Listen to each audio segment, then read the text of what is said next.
Hablamos con Alberto Cabello, presidente de la Asociación Jóvenes Abogados de Madrid y socio director del despacho ACVM Abogados. Es licenciado en Derecho por la Universidad Complutense y profesor del Máster de Acceso a la Abogacía, con las especialidades en habilidades del abogado eficaz, soft skills, deontología y colegiación. Fue miembro fundador de la lanzadera de talento juvenil Lideremos y ocupa el cargo de presidente de la Confederación Española de la Abogacía Joven. Bienvenido, Alberto. ¿Qué es lo que tiene que hacer un abogado joven para vivir de su profesión? Hola, Ricardo. Muchas gracias por la invitación, en primer lugar. Y contestando a tu pregunta, creo que un abogado joven lo primero que tiene que hacer es superar la discriminación, en concreto el edadismo. Hay una discriminación por cuestión de edad para estos jóvenes abogados que se inician en la profesión y que realmente les lastra para iniciarse, ¿no? Entonces, yo creo que ese edadismo tenemos que combatirlo y existe, ¿no? Igual que hay una discriminación de género también con las mujeres y creo que tenemos que tener voluntad todos de tener en cuenta que son gente que está muy capacitada, con mucha más formación que en años predeceros y que al final van a poder realizar un trabajo tan bueno o mejor que el que tiene muchos años de experiencia. Están con nosotros José Antonio y Álvaro, que son alumnos de UNIR también y se unen en esta entrevista. Hay una cuestión importante, es decir, como presidente de la AJA, cuéntanos qué es AJA y qué puede hacer en favor de los abogados, los letrados recién incorporados. AJA es la agrupación de la abogacía joven del Colegio de Abogados de Madrid, que en este caso yo presido. Llevamos más de 10 años vinculados en este proyecto que impulsamos desde que ganamos unas primeras elecciones hace 10 años, cuando ya estaba en la Junta de Gobierno Sonia Gumper, después con José María Alonso, ahora con el actual decano. Y la realidad es que es una agrupación que existe desde hace más de 50 años y ayuda en los inicios profesionales a todos los estudiantes de Derecho que se colegian y, en segundo lugar, a todos los colegiados noveles y jóvenes que se inician en la profesión. Y, sobre todo, nosotros siempre determinamos 3 pilares fundamentales. El primero es la formación, que entendemos que tiene que ser constante, continua, accesible. Al final, el abogado no termina cuando termina aquí en los centros de estudios, como es en UNIR, sino que tiene que estar formándose constantemente. La segunda, y muy importante, es el networking, porque al final ellos tienen que tener esas sinergias, esas sintonías con otros círculos, colaboradores y prescriptores que les ayuden a captar clientes, a desarrollarse y, sobre todo, a realizar su trabajo de manera correcta, ¿no? Porque no podemos abarcar todas las necesidades que tiene lo jurídico en el entorno. Y por último, y no por ser el último el menos importante, sino el más esencial, todo lo que tiene que ver con la reivindicación, ¿no? Yo creo que como jóvenes, como juristas, tenemos que ser inconformistas, tenemos que querer cambiar las cosas y sobre todo tenemos que intentar mejorar primero nuestra profesión, pero en segundo lugar la sociedad, ¿no? Yo creo que hay que luchar por determinados asuntos que están encima de la mesa y que nunca abordamos, como son la conciliación, como es la igualdad, como es la relación con la Administración de Justicia. Creo que son temas trascendentales y esenciales y que nosotros tenemos esa necesidad de estar a la vanguardia de esos cambios y de sobre todo, mejorar el sistema actual. Muy bien, muy interesante. Desde luego,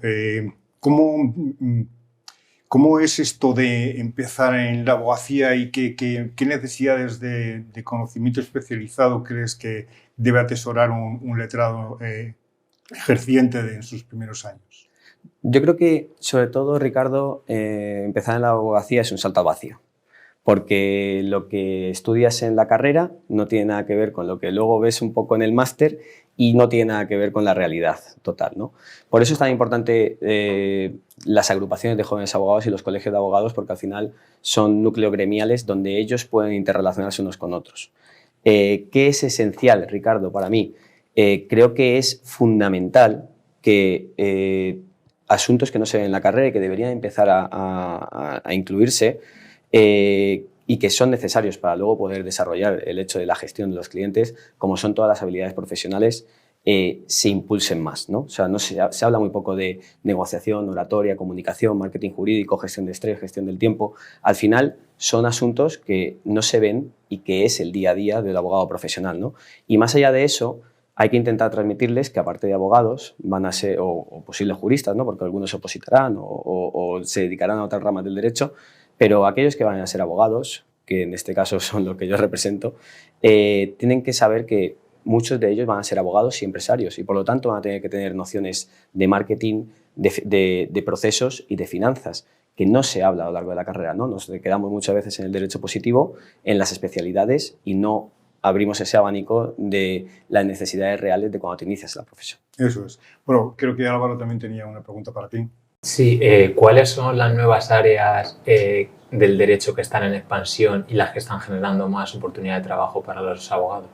Pues muchas gracias, Álvaro. Creo que a día de hoy está en boga de todos y está en boga y en boca de todos el hecho de todo lo que son las nuevas tecnologías, el derecho digital. Sabemos que ahora mismo hay una absoluta expansión de la inteligencia artificial, de las criptomonedas, del blockchain. Creo que ahí hay un gran nicho de mercado, igual que lo hubo en el 2015 con todo lo que fueron la protección de datos. Y creo que en el derecho se ponen materias de moda, ¿no? Como ahora mismo pues puede que tengamos muy de moda el compliance, la protección de datos y todo lo que es el derecho digital, ¿no? Y hace más años, hace 10 o 12 años, estuvo muy de moda el mercantil, estuvo muy de moda el laboral. Creo que va por rachas y si alguna recomendación yo le podría dar a los alumnos que se están formando en su futuro profesional es que no elijan su especialización por moda, ¿no? Sino que lo hagan de verdad porque tengan esa voluntad o ese compromiso con esa materia que realmente les guste, ¿no? Y al final, Ricardo, Álvaro, José Antonio, es una realidad que al final el que nos especializa es el cliente, ¿no? Muchas veces queremos especializarnos en una rama concreta y la vida nos lleva por otros derroteros y nos acabamos especializando en una determinadas materias porque es el cliente el que nos acaba especializando, ¿no? ¿Tú cómo sobre esto en particular, es decir, cómo crees que llega el alumno recién con la carrera terminada? ¿Cómo llega a estas ramas de las nuevas tecnologías? ¿Cómo está posicionado en cuanto a conocimiento? Nuevas tecnologías, toda la vertical verde, los nuevos productos energéticos. ¿Cómo crees que llega en cuanto a formación, conocimiento y sobre todo mentalidad, ¿no? Los nuevos alumnos? Yo creo que o llega en un punto en el que está tan perdido porque se ha centrado tanto en aprobar esas asignaturas que realmente no ha querido expandir su mente, o realmente llega infoxicado, ¿no? Con muchísima información, todo el mundo le da una idea, aquí hay mucha gente que opina y creo que no llega aterrizado, pero que se puede aterrizar de una manera práctica y pragmática, sobre todo acercándose también a los colegios de abogados, a todo lo que son congresos. Creo que si un consejo le pudiese dar a todos estos alumnos es que empiecen a ir a congresos, que empiecen a ir a simposiums, que se reúnan, que participen pues, en secciones, en jornadas de formación, porque al final es donde ellos van a abrir un amplio abanico y donde van a realmente entender cuál es la vertiente que a ellos les interesa, ¿no? Al final, tú lo sabes, Ricardo, mejor que nadie, el derecho es tan amplio que lo es todo. Entonces, la gente que te puede decir, es que yo he estado estudiando derecho, pero no me gusta el derecho. Pero ¿cómo no te va a gustar? Si hay miles de ramas, especialidades, son todas las salidas, o habidas y por haber, ¿no? Más allá de la ciencia. Entonces, creo que el problema que tenemos muchas veces es que no sabemos focalizar, ¿no? ¿Dónde es el nicho que realmente nos gusta? Y mi absoluta recomendación es que participen en congresos, que participen en jornadas, que participen en todas las editoriales, organizan... Sí, que vayan a la fuente de conocimiento. Que vayan a la fuente de conocimiento, ¿no? De editoriales, universidades, colegios de abogados. Al final, eso es lo más importante. Alberto, te quería hacer una pregunta. Para ti, ¿cuáles son las habilidades que tiene que tener un abogado joven para desarrollar sus primeros años de ejercicio? José Antonio, comentaba un poco al principio todo lo que son las habilidades profesionales, que son pues esa oratoria, negociación, comunicación, marketing jurídico, gestión del estrés, gestión del tiempo, etcétera, que son esenciales, indispensables y que se habla poco de ellas en la carrera. Pero en segundo lugar, creo que tiene que haber muchas habilidades personales. Todo lo que tiene que ver con el personal branding, la marca personal, el desarrollo también digital, ¿no? Lo que es la huella digital, todo eso se deja muchas veces a un lado y se olvida y nos centramos muchas veces en el conocimiento, ¿no? Para mí creo que es indispensable tener muy claro cuál es la relación con el cliente, ¿no? Que los abogados jóvenes al final que se inician en la profesión no tienen en cuenta que hay tres cosas que son indispensables. La primera es el tiempo. Muchas veces regalamos nuestro tiempo, estamos iniciados en la profesión y no tenemos en cuenta la importancia que tiene, ¿no? Entonces, al final hay que valorar ese tiempo. En segundo lugar, el conocimiento, que para eso todos los que estáis estudiando en Derecho os estáis formando y que realmente, pues, cuanto más especialización tengáis, pues más oportunidades tendréis de negocio, ¿no? Y por último, la confianza. La capacidad de generar confianza es indispensable y creo que se habla muy poco de eso y lo es todo, porque al final lo que diferencia a un abogado de otro es la capacidad de generar confianza con su cliente y de generar sintonía con el cliente, ¿no? Se habla muy poco en la carrera de inteligencia emocional, de ese punto en el que conectas con tu cliente. Al final el cliente está poniendo su vida en tus manos y da igual que tú sepas mucho de derecho, si no sabes guiarle como un buen psicólogo, como un cura o como un bombero, ¿no? Que al final la profesión de abogado son todas esas profesiones unidas, porque tienes que estar apagando fuegos, escuchando secretos inconfesables y luego pues también teniendo en cuenta esa salud mental, ¿no? De tu cliente que también está sufriendo esas circunstancias. Entonces, yo creo que hay un paradigma y sobre todo pues, un amplio abanico en el que podemos formarnos y tener en cuenta que es indispensable para el desarrollo profesional individual. También, Alberto, sobre esto, no todos valemos para todo. Cada abogado tenemos un perfil, no solo profesional, como bien dices, sino también personal. Y hay gente que es más extrovertida, que a lo mejor en sala puede dar el tipo de una manera sobresaliente. Hay gente que se siente más cómodo en el día a día de un despacho. Hay gente que tiene una visión más comercial o más de gestión. Entonces, cada uno acaba aterrizando un poco también, que es un poco con lo que te quiero introducir. La siguiente pregunta es ¿cómo se puede trazar una estrategia de formación o de crecimiento para poder llegar a triunfar o para llegar a tener una vida profesional consolidada, ¿no? Es decir, Claro. ¿En qué medida los abogados jóvenes trazan una estrategia, ¿no? Es decir, pues, de crecimiento personal, ¿no? en esto? Pues, Ricardo, a hilo de esto, y que me parece indispensable, yo creo que, en primer lugar, nosotros tenemos que ser conscientes de cuáles son nuestras limitaciones y cuáles son nuestras virtudes. Y muchas veces salimos al mercado, salimos a competir sin saber cuáles son nuestras limitaciones y cuáles son nuestras virtudes. Enfoquemos y proyectemos nuestras virtudes e intentemos mitigar nuestras limitaciones, ¿no? Eso es lo primero, ¿no? Porque efectivamente, pues si no eres extrovertido o si no tienes capacidad oratoria o si no tienes capacidad de venta, pues tendrás que hacer cursos sobre eso para vencerlo, ¿no? Y tendrás que vencer tus miedos, porque al fin y al cabo tienes que salir a competir. Si hay alguien que sí que sabe hacer eso y tiene también tus habilidades, pues va a estar por encima de ti. Y en segundo lugar, creo que muchas veces yo veo la vida siempre muy executive, ¿no? Muy de como si fuese un negocio, porque al final, si no te vendes, estás vendido. Entonces, yo creo que para trazar tus inicios profesionales tienes que hacer un business plan personal. Tienes que hacer un business plan personal y un plan de marketing personal, en el que sepas a qué te diriges, cuál es tu target de clientes, cuáles son tus recursos, tus necesidades, tu funcionalidad y al mismo tiempo cuál va a ser tu proceso de venta, ¿no? Muchas veces la gente dice, oye, ¿cómo uso las redes sociales? Bueno, es que las redes sociales, si las quieres para vender y para proyectar tu imagen o tu negocio, tienes que tener un plan. No puedes estar improvisando, ¿no? O sea, la improvisación al final es amiga del fracaso. Entonces, tienes que tener un plan de marketing y un plan de business, de negocio, ¿no? O sea, de saber qué es lo que quieres. Pero lo digo para todo, Ricardo, o sea, también para encontrar trabajo. O sea, para encontrar trabajo, yo muchas veces les recomiendo a mis alumnos, me dicen, es que he mandado más de 200 currículums, ya, pero si es que han mandado 200 currículums como si fuese spam.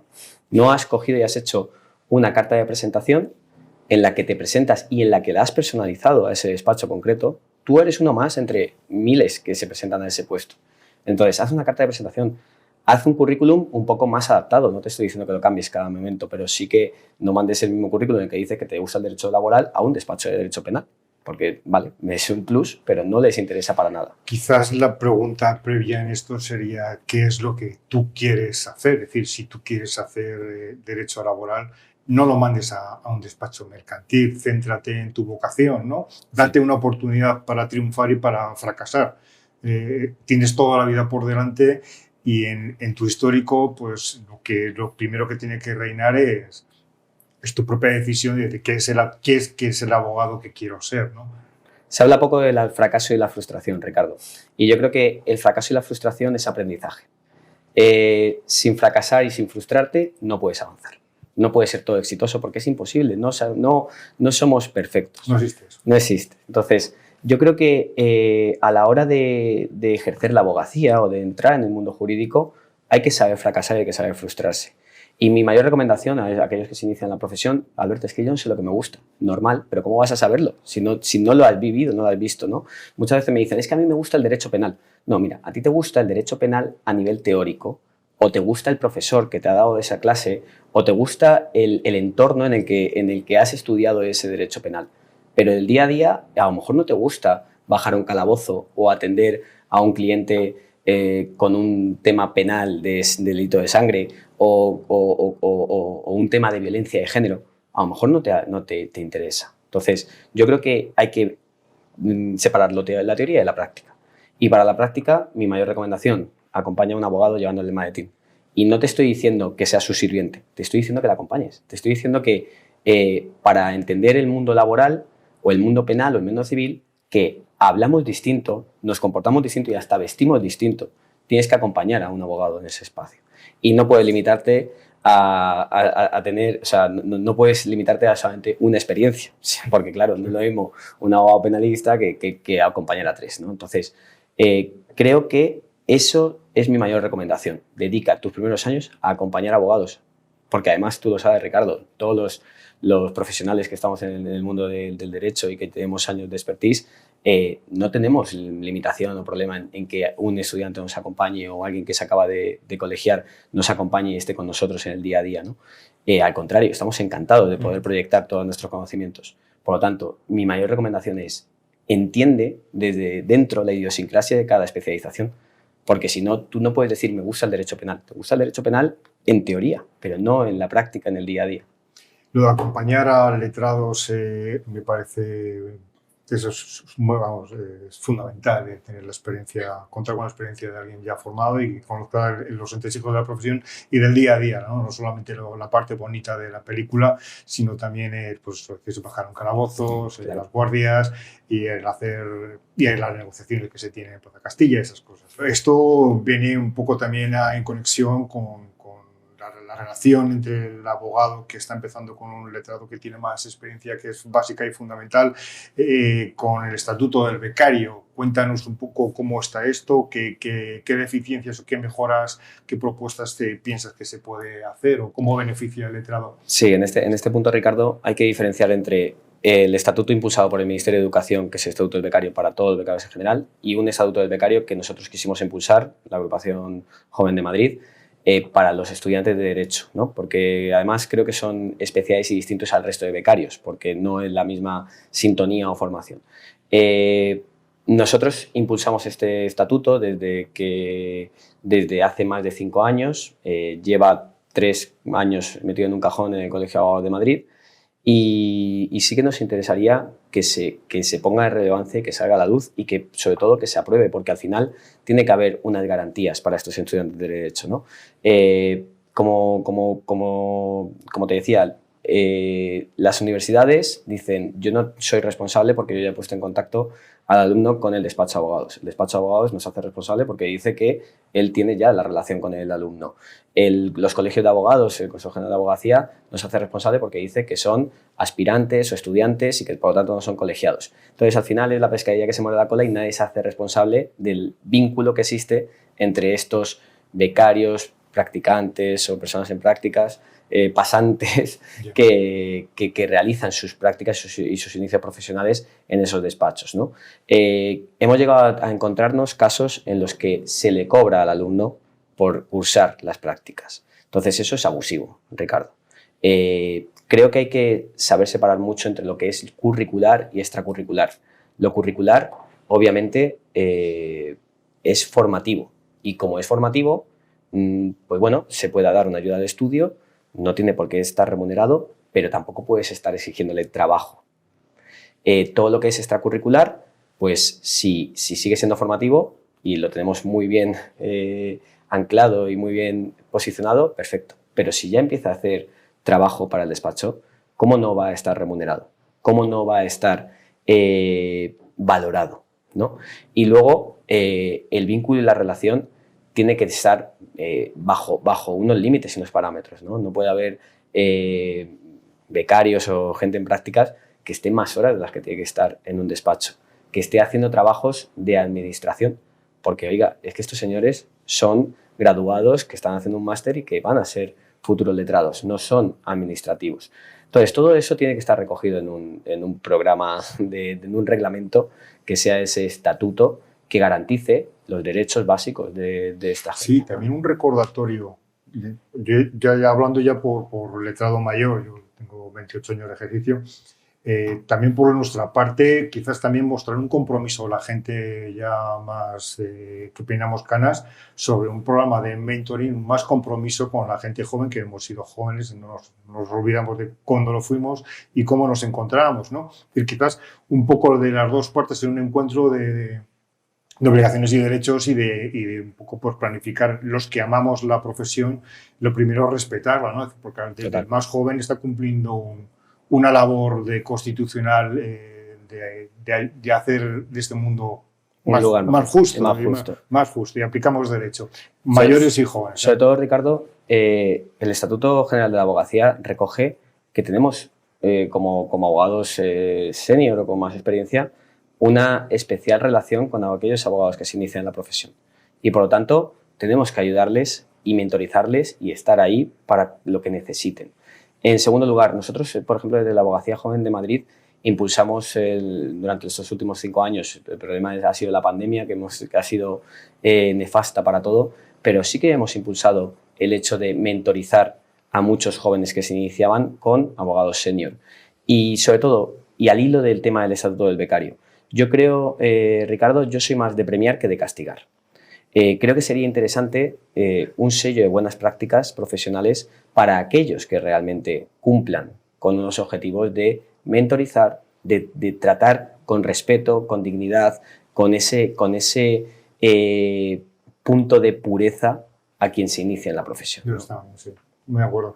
Ahora que hablas del tema de la pandemia, ¿cuál es tu visión de aquellos abogados que han terminado la carrera en los últimos años de pandemia y los que han empezado el ejercicio en la parte de pandemia? ¿Cómo marca a estos profesionales para el futuro? ¿Qué sello ha dejado? Pues yo creo que ha dejado un sello de superación, pero también de frustración y de sufrimiento, porque han sufrido más que ninguno. No han hecho una vida, unos inicios normales, como todo el mundo, ¿no? Por un lado, yo que siempre quiero sacar lo positivo de las cosas, creo que se han digitalizado a marchas forzadas, porque han hecho su curso online, han hecho todas las cosas online, han estudiado y aprendido herramientas de tecnología digital, de Legal Tech, que les pueden ayudar en sus inicios profesionales para ser más eficientes y eficaces. En segundo lugar, creo que ha supuesto un reto de superación y van a estar con esa capacidad de superarse en el futuro, ¿no? Porque, oye, les habían puesto todas las trabas del mundo y han salir adelante. En tercer lugar, yo creo, Ricardo, que tenemos que hacer todos, entonar el mea culpa y hacer autocrítica a la hora de que no podemos dejar que no se sepa cuándo es el examen de acceso, que un máster que debería durar 1 año acabe durando 2, entre unos plazos y otros. Y al final es tiempo perdido, el tiempo es irrecuperable, es el mayor bien que tenemos y el mayor activo que tiene un ser humano, ¿no? Entonces, deberíamos ser conscientes de la situación que tienen esos estudiantes y, sobre todo, impulsar el hecho de que puedan terminar sus estudios, sus exámenes, su máster en tiempo y forma, ¿no? Y que sean lo más eficientes y eficaces y, sobre todo, que puedan desarrollarse de una manera en la que no se desperdicie tanto el tiempo. Ahora que dices tiempo, los abogados cuando salen de la facultad buscan una empresa, un despacho para iniciarse, pero somos una profesión de emprendedores. ¿Cómo ves tú esta generación de abogados con relación al emprendimiento? ¿Cómo lo valoras? Pues mira, yo creo que se habla muy poco de emprendimiento y el emprendimiento lo es todo porque además vertebra la sociedad. El 80% de los abogados van a acabar siendo abogados y empresarios porque sabes que ejercen por cuenta propia, ¿no? Solamente un 20% acaba ejerciendo por cuenta ajena. Por tanto, creo que las universidades, la sociedad debe impulsar más el emprendimiento y, como te decía al inicio de la entrevista, enfocarlo todo a nivel executive, ¿no? O sea, hay que hablar más de marketing porque si no te vendes estás vendido. Hay que hablar más de finanzas porque parece que la abogacía es un tema de letras cuando realmente al final estamos hablando de muchos números. Y por último, todo lo que son procesos, ¿no? O sea, para ser más eficaz tienes que tener procesos que hagan que seas eficiente. Entonces, ¿cómo veo el emprendimiento? Veo que se ayuda poco. Tendría que haber mucha más ayuda al emprendimiento, tanto por el Consejo General de Abogacía, por los colegios, como por los ministerios, como por el gobierno en general. Tener en cuenta que el abogado empresario existe, porque lo es, o sea, porque todo el que tiene un despacho unipersonal o que monta su propio despacho es empresario, ¿no? Y sobre todo, bueno, yo creo que mi mayor recomendación es no emprendas de primeras, a no ser que realmente tengas esa vocación y que quieras. Aprende de los demás, coge todo lo que sean las virtudes, determina cuáles son los defectos y las malas prácticas e impulsa tu propio despacho aprendiendo de otros despachos en tu inicio profesional. Y al final podrás tener éxito si sabes gestionar el despacho, captando clientes, fidelizándolos y sobre todo pues teniendo un proceso de postventa efectivo. Siempre con la idea, ¿verdad?, de lanzarse al mundo autónomo y Claro. de llevar tu propia gestión y tu propia marca personal, que es lo que decías al principio, ¿no? Correcto. Creo que Álvaro también tenía una pregunta para ti. Sí, hoy Alberto estamos aquí 4 hombres, pero bueno, tengo muchas compañeras que han estudiado el máster universitario en el ejercicio de la abogacía. ¿Cuándo veremos despachos dirigidos por mujeres copando los rankings nacionales? Pues Álvaro, bueno, la primera es la autocrítica que tenemos que tener, ¿no? Porque tendríamos que estar aquí acompañados por otras compañeras, sobre todo para fomentar la paridad, ¿no? Porque hay que ser y parecer y en ese aspecto aquí ahora mismo estamos fallando. En segundo lugar, creo que, y además vosotros lo habéis visto, José Antonio, Álvaro, en vuestro desarrollo profesional, que tenemos más compañeras que compañeros. ¿Por qué? Porque las mujeres han roto ya los primeros paradigmas y los primeros techos de cristal y están ahí, ¿no? O sea, de hecho, si vamos a los juzgados, y tú lo sabes, Ricardo, la mayoría de juezas, fiscales, etcétera, son mujeres. Creo que para conseguir lo que tú me preguntas, Álvaro, hay que empezar a tener una sintonía absoluta. O sea, la igualdad no es una cuestión de mujeres o de hombres, es una cuestión de ambos géneros. Y ahí tenemos que tener ese compromiso. Es inaceptable que una mujer tenga más limitaciones que un hombre para llegar a determinados puestos. ¿Por qué tiene más limitaciones? Por un tema evidente de conciliación.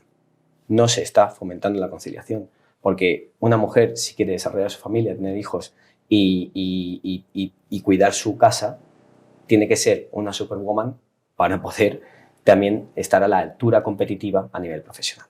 Entonces, creo que no hay debate. O sea, 1, tenemos que luchar por la conciliación. 2, tenemos que luchar por la igualdad. 3, no puede haber barreras para que una mujer pueda llegar a un puesto de un hombre, porque es que ya no tenemos que tener ni siquiera ese debate. O sea, cualquier ser humano tiene que llegar a cualquier puesto que ocupe otro ser humano. Entonces, yo creo, Álvaro, que hay que, 1, visibilizar la igualdad. 2, normalizar la igualdad. Ya esto no es una lucha de géneros para nada. O sea, al contrario, tenemos que estar absolutamente comprometidos y absolutamente en sintonía. Y en tercer lugar, es que tenemos que ayudar y fomentar esa conciliación, esa posibilidad de que cualquier mujer pueda optar a cualquier puesto si tiene capacidades suficientes para estar en él. No negamos entonces el techo de cristal. Por supuesto que lo hay, lo que pasa es que hay que romperlo, Ricardo. O sea, hay un techo de cristal. ¿Cómo no va a haber un techo de cristal si vemos fotos solo de hombres o vemos reuniones solo de hombres? Es inaceptable. O sea, la capacidad y la inteligencia emocional y la capacidad de inteligencia que tiene una mujer supera en muchas ocasiones a los hombres y no entiendo por qué tenemos que poner restricciones o limitaciones a que una mujer pueda acceder a cualquier puesto, a que haya diferencias salariales. O sea, eso es inaceptable. Pues es una locura. Es una locura. Es inaceptable e inadmisible. Es inaceptable, Ricardo, que una mujer, porque tenga que conciliar, porque no tenga esa capacidad del tiempo que tiene un hombre, porque al final, pues tú se lo sabes mejor que nadie, que un embarazo pues son 9 meses y luego hay que cuidar a un niño, a un bebé, pues por esa limitación no tiene, o sea, tiene que hacer un parón en su carrera profesional. Entonces, tenemos que visibilizarlo, tenemos que ser conscientes de ello y tenemos que dar posibilidades y oportunidades a que cualquier mujer ocupe cualquier puesto. O sea, no puede ser una limitación el hecho de tu género. Muy bien, totalmente de acuerdo. Entramos más materia complicada. El abogado que sale de la facultad, ¿qué mentalidad? Ya ahora mismo ya salimos con un idioma, en muchas ocasiones salimos con el idioma inglés de trabajo, en algunas ocasiones incluso tenemos un segundo idioma. Tenemos mentalidad transnacional, salimos con idea de decir, bueno, pues voy a buscar un desk en Londres o en Nueva York, o pensamos en modo localista mucho más terruñero en cuanto a salida. Es decir, ¿cómo estamos de mentalidad de internacionalización? Pues Ricardo, se suele decir que el español medio es el ser que se pasa la vida estudiando inglés sin acabar aprendiéndolo, ¿no? Entonces, yo creo que, en primer lugar, se tiene que fomentar el hecho de ese bilingüismo o de conseguir hablar inglés de una manera prácticamente bilingüe y focalizarlo y valorarlo. En segundo lugar, creo que sí hay proyección internacional. O sea, las barreras limitativas de España, al final, todo lo que sea limitativo es dejar de crecer. Sí hay proyección internacional. Creo que debería haber más proyección internacional. Hay muchos nichos de mercado, desde derecho internacional, arbitrajes internacionales, trabajo con muchos países que están en sintonía, la Unión Europea. Yo creo, Ricardo, que es una apuesta. Es difícil porque efectivamente estás compitiendo con otros países que sí que fomentan todo lo que hemos estado hablando a lo largo de la entrevista. La conciliación, el emprendimiento, el estudio, las becas. Y en España, como lo único que nos importan son otras cosas, pero no nos importan los más jóvenes, que al fin y al cabo son el futuro, pues estamos siempre haciendo malabares, pero sin centrarnos en lo importante. Si coges cualquier otro país europeo, verás cómo sí que fomentan ese punto internacional. No les da miedo el hecho de que se apueste por un individuo para que tenga esa proyección, porque no tienen fuga de talento. Van fuera para volver. Los nuestros tenemos fuga de talento. ¿Por qué? Porque todos los de aquí dicen, yo no quiero estar aquí, prefiero irme a otro sitio antes que quedarme en un espacio donde no se me va a valorar. Pero la experiencia que he tenido con empresas internacionales es que los letrados de otros países no tienen mejor nivel que nosotros. De hecho, nosotros vamos con un magnífico nivel de formación y la barrera real es el idioma, que nos genera esa inseguridad, ese no querer salir por lo desconocido, por lo inseguro que es el no dominar. Quizás que el inglés que ahora mismo tenemos en las nuevas generaciones, que es mucho mejor que el que tuvimos en nuestra generación, si dieran un pasito adelante, ese pequeño paso en calidad cambiaría muchísimo las tornas, desde luego. Totalmente de acuerdo. Creo que, José Antonio, tenías otra pregunta también. Sí, Alberto, por ejemplo, desde tu experiencia, ¿podrías dar algún consejo a los estudiantes que están cursando ahora el máster universitario en el ejercicio de la abogacía y que próximamente van a salir al mundo laboral? Si quieres salir al mundo laboral y que si quieres ejercer la abogacía tienes que tener pasión.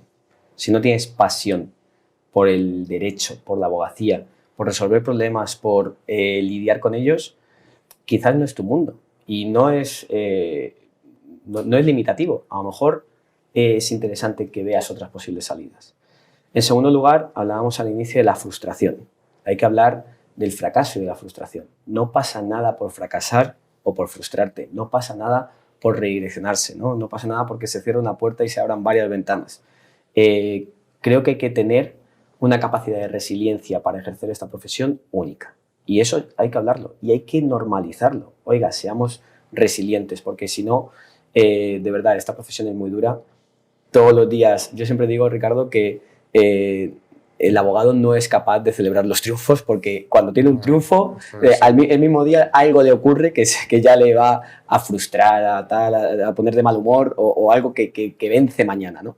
Entonces, yo creo que hay que tener una capacidad de resiliencia única, creo que hay que tener ese punto de pasión y sobre todo yo creo que hay que abrir la mente. O sea, para ejercer la abogacía hay que ser open mind, porque no sabes dónde está tu nicho de mercado, no sabes dónde está tu salida y sobre todo tienes que salir a buscarlo. O sea, yo creo que el mayor error que puede llegar a cometer un estudiante de Derecho es quedarse en su casa mandando currículums a...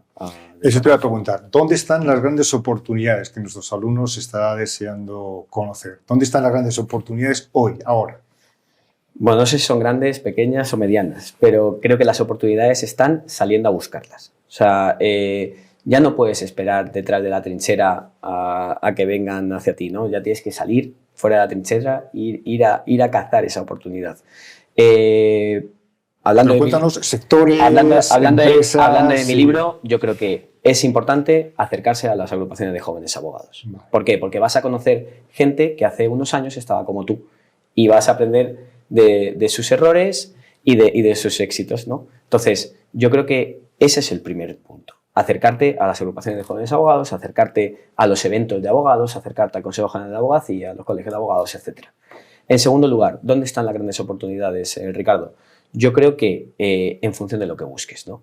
Y que cada uno tiene que saber lo que quiere, ¿no? Quiero trabajar en un despacho internacional, con gran proyección, etcétera, pues tendrás que focalizarte en las necesidades que ellos piden. Porque hablábamos antes de los idiomas, si quieres trabajar en un despacho grande e internacional, como no sepas hablar inglés perfecto, olvídate.